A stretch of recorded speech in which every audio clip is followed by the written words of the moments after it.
Welcome back to Cutting Edge Consciousness, thought-provoking discussions and bold ideas from the edge of possibility.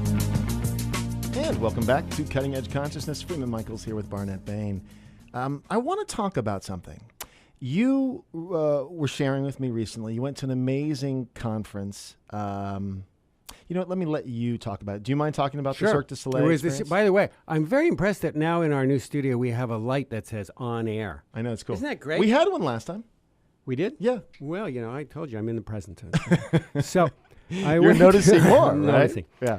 I went to this conference last week in Montreal called C2, Creativity and Commerce. It was put on by Cirque Du Soleil. And it was really an amazing experience to be around so many people who are so visionary and who are so passionate about what they're doing and who are not rushing to be first to be second. You know, who are doing things that have never been done. One of them was Richard Branson, who this is not somebody who has any interest in anything that if it's been done before or somebody's doing it. Why he says, why would I want to do that? Why would I want to do something that somebody else is doing? I love that. So, and this was really a subtext, the common denominator of everyone. Of course, you know, Cirque. These people at Cirque, they are unbelievable. They are operating. They're firing from intelligences beyond the hard drive. Big time. So one of the guys that I met up there is the chief messaging officer of Intel, and he was a mind blower. And I hope he's not listening because we're like Facebook friends or LinkedIn friends, and I can't remember his name. But I'm sorry.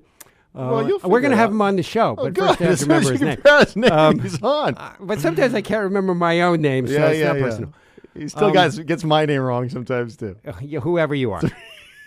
So he was saying, if we think that the last 10 years of innovation and invention, and he makes a distinction there, in the tech industry was mind-boggling, the next 10 years is beyond our ability to perceive and conceive. We will not recognize the world in 10 years. So I want to hang out in a room full of people who are excited by that. Because I will I just hung out under a giant tent for 4 days of people who were only that. Yeah. So I heard that and I understood it. You know, we said before, and we were talking before, and we were saying, well, when was the last time you Googled? And you said, you know, about 20 minutes ago. And of course, 5 years ago, there was no Google, or 6 years ago, or whatever it was. There was no Google. So the rate of acceleration. Now, I heard that, and I thought it was amazing. But to me, there is something happening that supersedes the accelerated pace of development in the tech arena, and that is the consciousness arena. So if we have if I look back on the journey of my life over the 30-odd years that I have been passionate about spirituality and consciousness, it is, as we say in Montreal, it's the hockey stick. You know, you're going along, and then suddenly it's not a learning curve, it's a learning vertical. Yeah. It just shoots straight up. And the level and the breadth and the depth of the interest and the focus and the wisdom that is surrounding these once very marginal and esoteric areas is becoming so mainstream, so powerfully, that we can have a show like this. Well, and in 10 years from now, at this rate of exponential growth, doubling and doubling and doubling and quadrupling and, you know, dimensional, is there a word for dimensional? Exponential, dimensional. In 10 years, we will not recognize this virgin future that we are birthing. So I'm gonna say something that could sound arrogant, but I don't want it to be perceived that way. Look, not everyone wants to have this conversation. So the fact that we do, and we're so excited about it, and obviously the audience we've drawn in, you know, feels the same way. I mean, many people you say infinite possibilities. They're like, yeah, but give me 5 options. Can you give me a smaller menu? Like, I don't want the idea that there's unknown is unnerving. Whereas you and I have oriented in such a way that unknown, great, sign me up. And well, it is unnerving.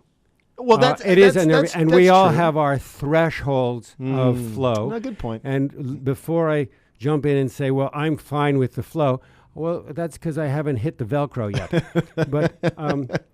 But we will hit the Velcro. No, of course. I noticed. But I'm okay with that. I heard another Intel conversation. No, this was this incredible woman whose name I also forget. Who is this? We're going to give you a notebook. This woman is so unbelievable. She is this I should have a notebook. Chief technology officer of I think it's Bitly. That's the company that owns Twitter. Oh wow! So she was telling me about they putting out photos that she takes all over and putting them up online for people to share and use in creative ways. And then she said, then I realized that I'm putting out too much information about myself, and so I like to be disruptive, and so I wrote some code and I uploaded it in order to mix people up. And somebody else said, well, explain that. And so she said, well, right now, we're worried about cameras and boundaries and privacy. She said, right now, just from what goes on with your smartphone, just from it checking in and go on and off, you don't even have to be doing anything. If any teenager could tag into your phone and do a meta search and see, get a meta-analysis and see where your phone has been going back and forth to like GPS or whatever, back and forth to a signal, and see where you've been. And then if they aggregate clusters of where it is most of the time, anybody could write an algorithm to figure out where you live, where you work. Where you live is where it's going to be most of the time. And they could narrow it down to your mailbox. And then they can actually, from that ID, they can go into the web and find find every picture, and they can do facial recognition. That's how they caught the Boston kids like in 10 minutes. So she said, we already are in the middle of this radical transformation of what boundaries are. It's not about privacy. It's what is boundaries? Is there such a thing as personal boundaries? We've already so far crossed that line. Now, the reality is most people are not aware of she said, that's one way of the infinite ways that there are no longer data boundaries. Big data has already swept aside any notion of boundary, or that you can keep your data secured, or that you can live in isolation. So these are big consciousness. Well, they're big consciousness conversations in the sense of we need a consciousness that can handle this. Like, it's time for a system upgrade, because the small consciousness that many of us are organized around could be very destructive in a world where this is the case. So what you and I have been proponents of, we've said, look, there's a lot of chaos, and chaos is part of transformation.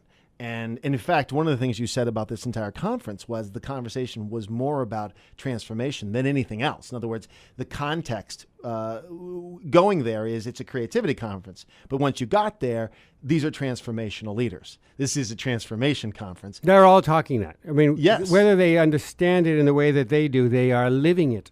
Right.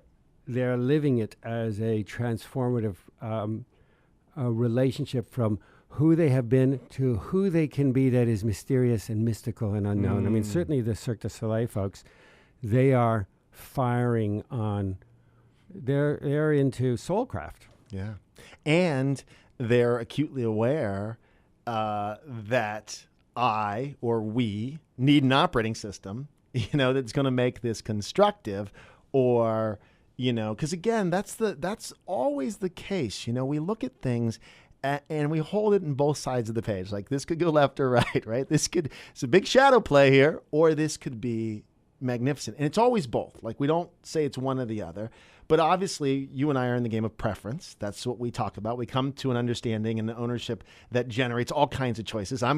We move out of the our friend Don Miguel, and I brought this up many times, the second agreement is very appropriate in his book, The Four Agreements, when we're developing to say, take nothing personal, because we're trying to create an observer, essentially, where I can observe things and sort of see things versus feel so enmeshed in it.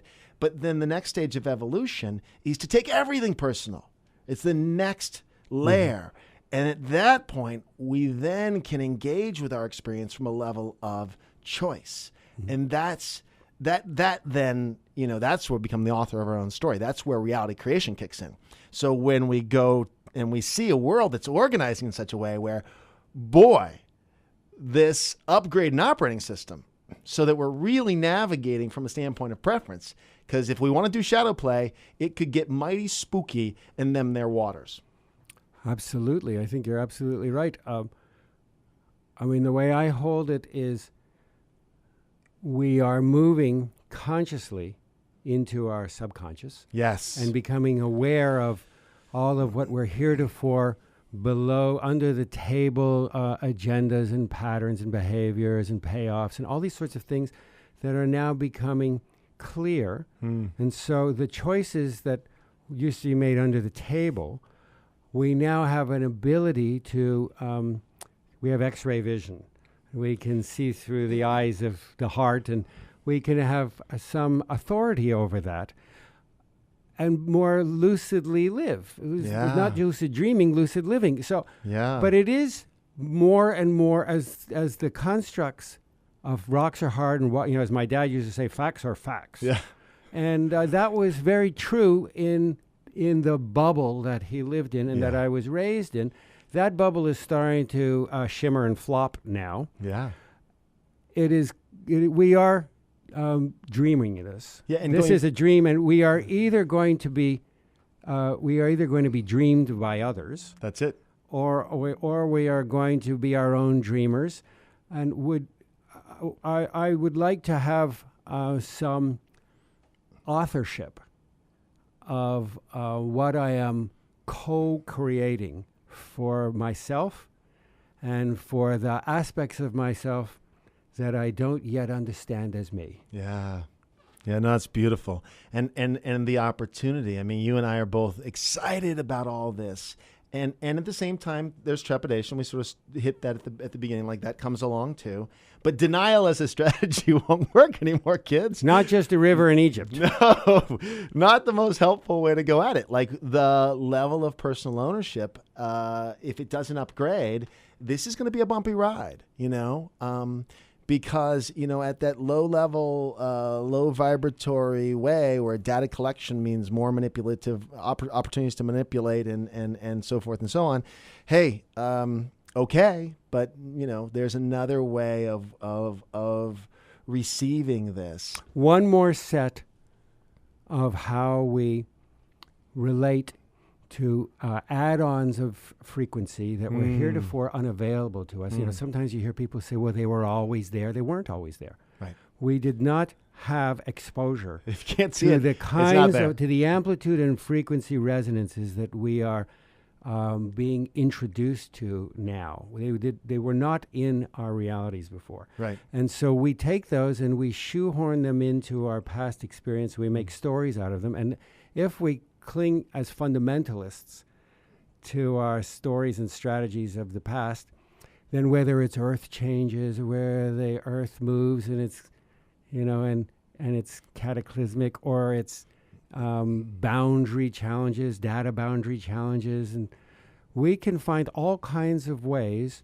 to make stories out of these energies that are constrictive or expansive. And the best strategy is to have the humility to make a friend of the uncertainty. That's it.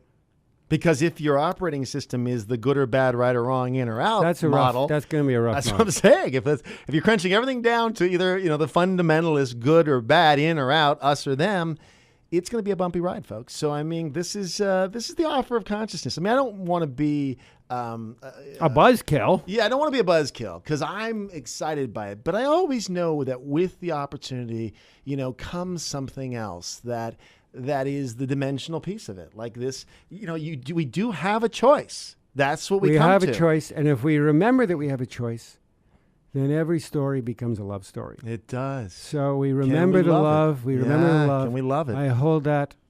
I hold that.